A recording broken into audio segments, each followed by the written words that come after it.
Along a long stretch of California's scenic Pacific Coast Highway, it is now buried under a colossal mudslide. More than 1 million tons of rock and dirt tumbled down a hillside south of Monterey last weekend. The highway could be closed for months. Mireya Villarreal shows us how the natural roadblock is affecting coastal communities. From the air, it looks like an entire mountainside was sheared off.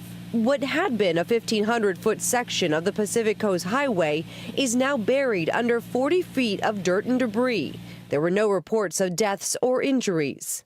This is what the seashore looked like before the ground gave way Saturday night.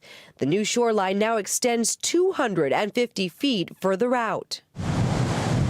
And although tourists around the world are drawn to this rugged coast for its famed natural beauty, the seaside addition is more likely to drive them away. The landslide has further isolated the monks and staff at the new Camaldoli Hermitage, a monastery south of Big Sur. Most of our income is generated through hospitality, through inviting guests to come here and stay. If they can't get here, then we don't have an income source. Some 50 miles of the Pacific Coast Highway are now closed, sandwiched between landslides to the south and a bridge failure to the north. That bridge was badly damaged by the severe storms that battered California this winter. It was torn down last month.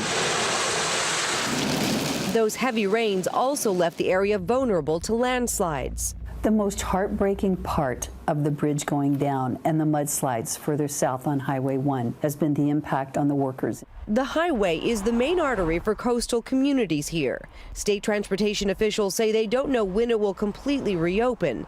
The ground around Saturday's slide is still unstable. Restaurant owner Kurt Geffel hopes hungry tourists will file through his doors again soon.